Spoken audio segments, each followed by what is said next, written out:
Me llamo Laura, y desde que recuerdo, a Daniel siempre le atrajeron los temas extraños. No hablo de juegos ni de historias inventadas. Él investigaba, leía, veía documentales, buscaba testimonios, hablaba con sus amigos de cosas que la mayoría prefería no nombrar. Siempre pensé que era curiosidad, esa que se tiene a los 15 años, cuando el mundo todavía parece un lugar lleno de misterios. Todo cambió el día que enterramos a su abuelo. Daniel tenía 15 años cuando fuimos al cementerio. Mi padre había sido una figura muy importante para él. Más que un abuelo, fue una presencia constante, firme, alguien que siempre estuvo ahí cuando hizo falta. Durante el velorio, Daniel se veía distinto. No triste como uno esperaría, sino serio, rígido, como si hubiera envejecido de golpe. Y no era solo una impresión. En cuestión de días, su cuerpo pareció acomodarse a la edad que le correspondía. Ya no caminaba como antes, ya no hablaba igual. El proceso fue silencioso, melancólico y muy duro de ver. Después del entierro, cuando la gente empezó a irse, Daniel se quedó junto a la tumba. No lloraba, ni rezaba.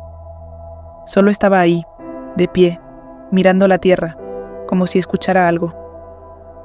Pensé que era parte del duelo, lo normal, pero insistió en quedarse más tiempo. El problema es que los cementerios cambian cuando se vacían, aunque sea de día, aunque el sol esté alto. El silencio se vuelve denso. No hay viento, no hay aves, y tampoco movimiento. Es un silencio que no descansa, sino que incomoda. Al regresar a casa, Daniel me mostró algo que llevaba escondido bajo la camiseta. Un collar antiguo. Me dijo que su abuelo se lo había regalado tiempo atrás. Era una pieza vieja, pesada, de metal oscuro. Dijo que había pasado por varias generaciones de la familia y que siempre se relacionó con la suerte, con la prosperidad. No le di importancia. Con los días, Daniel parecía más tranquilo, pero empezó a llegar tarde. Decía que pasaba a platicar con su abuelo. Yo no lo detuve. Entendía el dolor. Él sentía que había perdido a su segunda figura paterna, hasta que empezó a decir cosas que ya no sonaban normales. Me dijo que podía verlo, que se le aparecía, que no era exactamente una persona, más bien algo oscuro. No sabía explicarlo, pero estaba convencido de que era su abuelo. Ahí fue cuando le pedí que no volviera solo al cementerio. Si quería ir, yo lo acompañaría. Ya no era duelo, era otra cosa. La primera vez que fuimos juntos, lo vi. Entre las tumbas algo se movía. No caminaba. Se deslizaba, como escondiéndose entre las lápidas. No tenía forma clara, pero tampoco era una sombra común.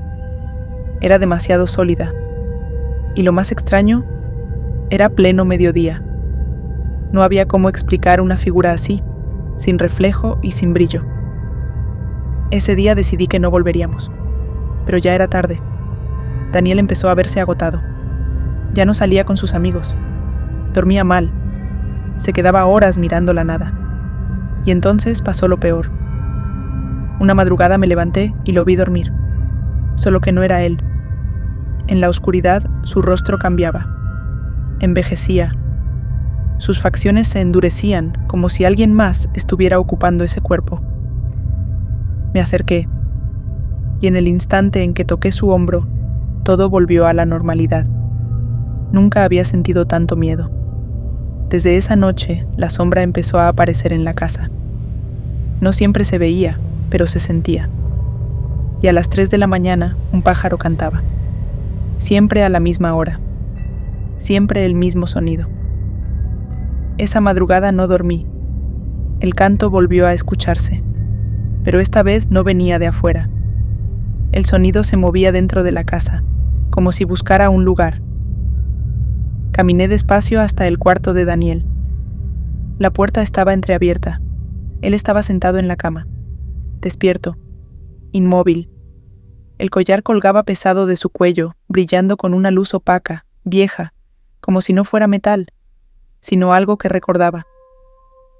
«Mamá», dijo sin voltear. Ya despertó. La sombra estaba detrás de él. Ocupaba casi todo el cuarto. No tocaba el suelo, pero lo hacía vibrar. No tenía rostro, pero tenía presencia. Y entendía algo que no quería aceptar.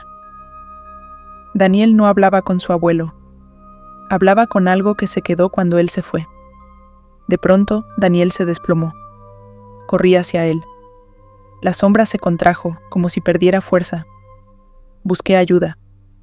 Con médicos, personas que saben de estas cosas. Lo único que pude entender fue esto. Mi padre intentó despedirse. Y algo más respondió. Desde ese momento alejé el collar de Daniel. Y al día siguiente, el canto del pájaro ya no volvió a escucharse.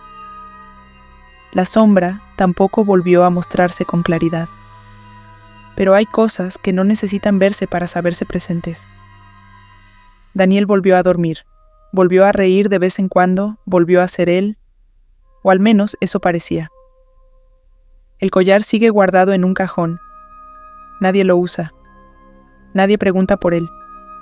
Y aún así, algunas madrugadas, siento que el tiempo en esta casa se mueve distinto. Como si algo estuviera esperando el momento exacto para recordar que sigue aquí. Porque hay herencias que no traen suerte. Traen lo que nunca terminó de irse.